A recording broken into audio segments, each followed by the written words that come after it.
मुख्यमंत्री के प्रधानमंत्री की ताकत નથી કે આપણા વિદેશ વધારે એ કોઈ તાકાત તો આપણી પાસે નથી।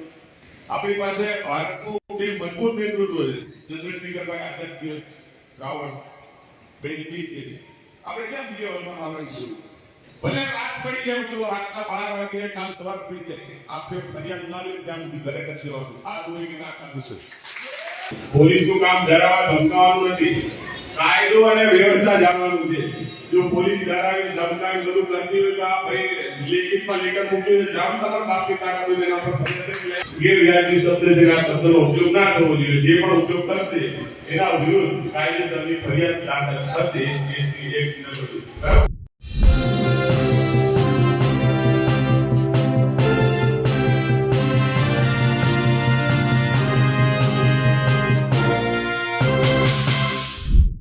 દ્વારકાના ધારાસભ્ય પબુભા માણેક એમણે પોતાના લેટર પેડમાં એક એવો શબ્દનો ઉપયોગ કર્યો જેના કારણે દલિત સમાજ નારાજ છે।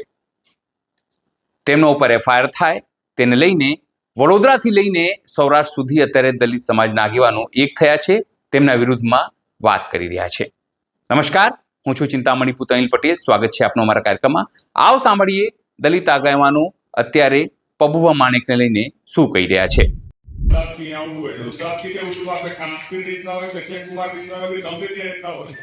આપણા ભાઈને તકલીફ પડે ને આપણે પહોંચી જવાનું એ આપણે ખબર જાય કે નહીં। આખા ભારતમાં તમે ત્યાં આપણા ભાઈને તકલીફ પડે તો આપણે પહોંચી જવું છે કે ના પહોંચી જવું।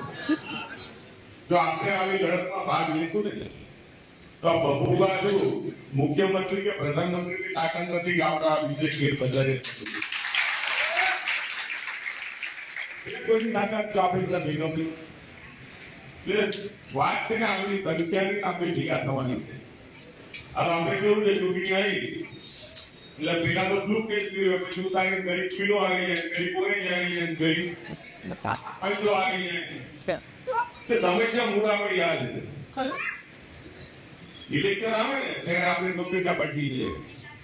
આપણી પાસે ભારતનું જે મજબૂત નેતૃત્વ છે ચંદ્રશેખરભાઈ આચાર્ય રાવળ બેટી આપણે ક્યાં બીજા વલમાં આવવાનું આપણા બે મજબૂત પક્ષ છે, આપણું જે મજબૂત નેતૃત્વ છે આખા ભારતની આપણી પાસે બે ઓપ્શન છે મજબૂત, આપણે ક્યાંય બીજે જવાની જરૂર નથી।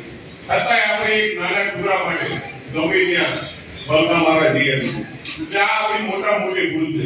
કારણ કે જેની સત્તા હોય ને જે બધું લખે બધું કરે એને ખબર છે મારી પાસે પાવર છે ને જે દબાયેલા હોય ને એની પાસે પાવર ના હોય એટલે ખાલી આપણું ભેગું ના હોય એટલે આપણે ક્યાં સુધી આવું દબાયેલા રહેવાનું એટલે આપણે દબાયેલા રહેવાનું બંધ કરવાનું છે, ભાઈચારો કરવાનું છે। આપણે અહીંયા કેટલા સંગઠન આવ્યા આ ગુજરાતનો જિલ્લા સંગઠન આવ્યા કેટલા સંગઠન છે આપણે બધા સંગઠનને કીધું કે જેટલા સંગઠનો બધા આવું કેટલા સંગઠન છે 1 2 4 સંગઠન છે 5 સંગઠન આપણે ભેગા થયા અમારું ભીમ આર્મી। તો ભીમ આર્મી એટલે ભારતનું સૌથી મોટું સંગઠન અત્યારે કોઈ અનુસૂચિત જાતિ હોય તો ભીમ આર્મી છે। અને આખા ભારતમાં અનુસૂચિત જાતિ સમાજનો કોઈ પણ ગરીબ વંચિત શોષિત ક્યાંય પણ અત્યાચાર થાય ને તો સૌથી પહેલે કોઈ બોલતું હોય ને તો આપણા ચંદ્રશેખર આઝાદ છે સાંસદ। તમે જોતા છો વિડીયોના માધ્યમથી કે તમે ત્યાં સૌથી પહેલે લડતમાં ચંદ્રશેખરભાઈ હોય છે અને અમીરનો ભાગ છે એનો બી અમને ગર્વ છે કે અમે ચંદ્રશેખરભાઈના ભીમનો ભાગ છે। અમે ભાવેશભાઈ આપણા દ્વારકાના અધ્યક્ષ બનાવ્યા છે। અહીંયા પેલા પણ સમસ્યા હતી પટેલના ગામમાં બાળ દાઢીની સમસ્યા હતી ત્યારે પણ અમે ગયા હતા હું ને ભાવેશ ત્યારે પણ આવ્યો હતો અને ત્યાંની સમસ્યા ઘણી વાર મારે વાત થાય છે બોલતી સમસ્યા તો સોલ્વ થઈ ગઈ પણ થોડું રહી ગયું એવું પણ છે। બીજો પાસ્ટર ગામમાં પણ આ સમસ્યાની બાળ દાઢી એમાં મારે એમને આવવાનું કીધું હતું પણ એમને ના પાડ્યું કે ખાલી તમે વિડીયો મૂકતો તો જ ચાલે। વિડીયોમાં પણ એનું સમાધાન થઈ ગયું। એટલે જો આપણે બોલવાથી વિડીયો મૂકવાથી ને આપણે આગળ આવવાથી જો આપણું સમસ્યાનું સમાધાન થતું હોય તો આપણે બોલવું જોઈએ કે ના બોલવું જોઈએ। હવે અહીંયા જેટલા બહાર ઉભા છે અને અંદર બેઠા છે આપણે જે વિષયમાં ભેગા થયા છે ફરિયાદ કરવા જવાનું છે કે નહીં?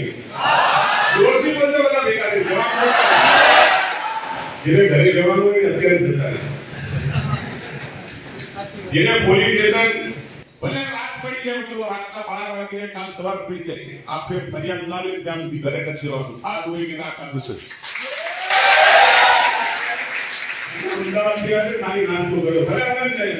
જમવાની કોઈ આપણે એવું છે નહીં. કાલ સવાર સુધી નહીં જમશું પણ આપણે ત્યાંથી ઊભું જ થવાનું ફરિયાદ ના લે ત્યાં બરાબર ને.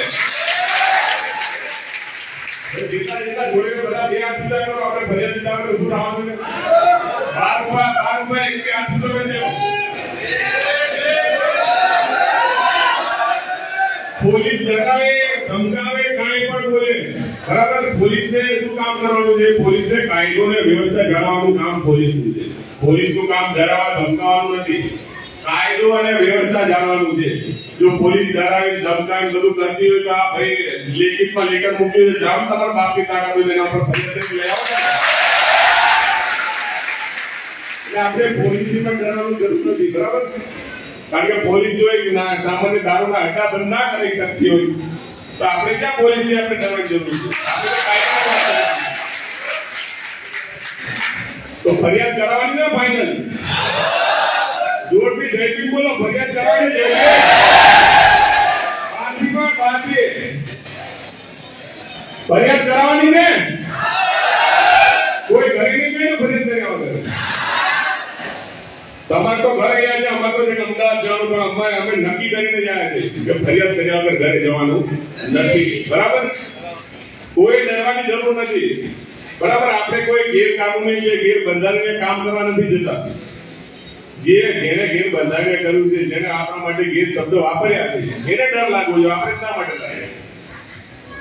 હવે જ્યાં શબ્દની વાત છે ને આ શબ્દ એ આઝાદી પહેલા જયારે દાસી પ્રથા હતી ને દાસી પ્રથા કોઈ વિધવા થઈ જાય મહિલા તો એ મહિલાને મંદિરમાં મૂકી આવતા હતા.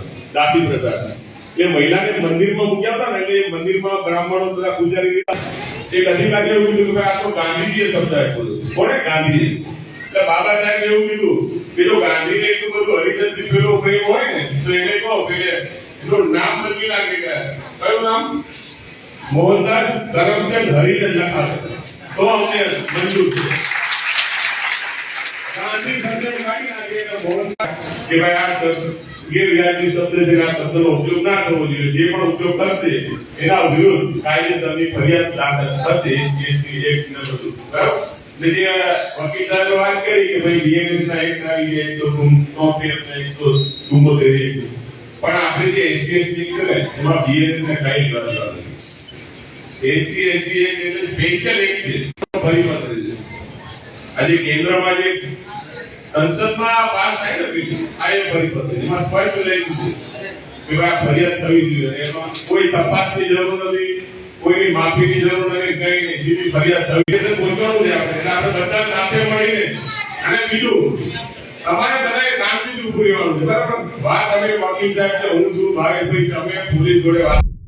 જે રીતે આ સમગ્ર ઘટના ઘટી છે તેને લઈને આપ શું વિચારો છો જરૂરથી મારા કોમેન્ટ બોક્સમાં કોમેન્ટ કરજો. એ સિવાય અમારી યુટ્યુબ ચેનલ લાઈક કરો, સબસ્ક્રાઇબ કરો, બેલ આઇકન દબાવો. સાથે અમારી વેબસાઇટ છે www.gujaratplus.in. ત્યાં પણ જઈને તમે બધું અપડેટ થઈ શકો છો. અત્યારે માટે બસ આટલું જ. નમસ્કાર.